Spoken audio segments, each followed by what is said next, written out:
Full House, Sócrates Rallis, Alejandra Gómez. Buenas noches, ¿cómo están? Muy bien, buenas noches. Buenas noches. Oficialmente México en recesión. Hoy Barclays, un banco británico, ¿no? Uno de sus directivos afirma que México está oficialmente ya en recesión. Recordemos el último trimestre del 2018. La economía mexicana crece 0.1, el primer trimestre se contrae menos 0.7, el segundo menos 0.4 y no hay un buen pronóstico para el tercer trimestre de este año, por lo que oficialmente estamos en recesión después de 11 años. La última recesión fue en el 2008 y también veo aquí entrevistamos al secretario de Innovación que decía que podíamos crear una especie de microclima en Jalisco. También en Jalisco se acabó el efecto de microclima. Jalisco también está perdiendo impulso económico.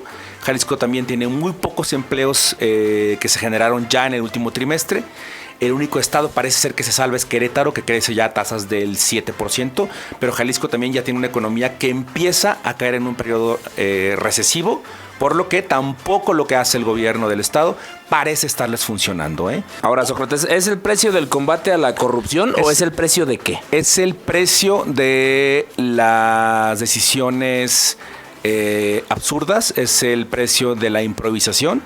Y es el precio de, lo tengo que reconocer, de el principal factor de inestabilidad, que es el propio presidente de la República, acorde a lo que dice también Bank of America, que también dice que efectivamente México está cerca de una recesión. Este no es un asunto de mis datos, sino son los datos de los bancos más importantes.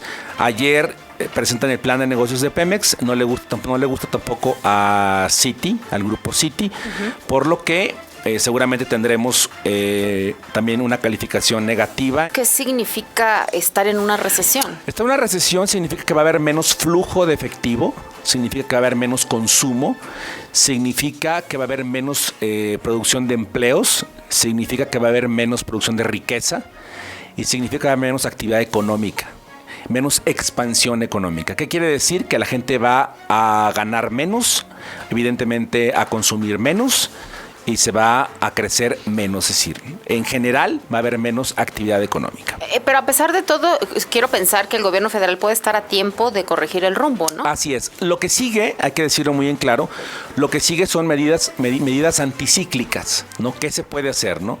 A partir de aquí quiero pensar que eso van a hacer, o lo que dice el libro o que dicen los manuales económicos, es medidas anticíclicas, que es una contención de la inflación, ¿no? Un control del tipo de cambio, que parece ser que eso es un asunto del Banco de México, no del gobierno de la República. No endeudarse, es decir, mantener las cifras macroeconómicas bien, pero sí necesitamos que el gobierno gaste más, que no lo está haciendo, ya no puede tener subejercicios como los tiene hasta ahora, tiene que gastar más a como dé lugar, no puede seguir con este tipo de austeridad porque entonces contraes más la economía. Yo espero que lo entendamos, porque entonces sí podemos ir a una recesión crítica, superior. Y a este nivel podemos pensar ya que la economía mexicana puede crecer entre 0.4 o 0.3 o nada en el mucho menos de lo que se esperaba. Muchísimo menos de lo que se esperaba. ¿De evaluación, Sócrates? No, porque la moneda mexicana es entre la quinta y la sexta más negociada del mundo y es negociada fuera de México. Entonces eso le da cierta estabilidad. Y la tasa de referencia del Banco de México, 8.25, da mucha seguridad, porque hay un efecto de lo que se llama carry, que es que muchos inversionistas se traen su dinero a México porque le da más rentabilidad en México que en otros países, ¿no? Dicen los seguidores de Andrés Manuel, inclusive el propio gobierno de Andrés Manuel, que efectivamente hay un tema de recesión en el mundo, que es global.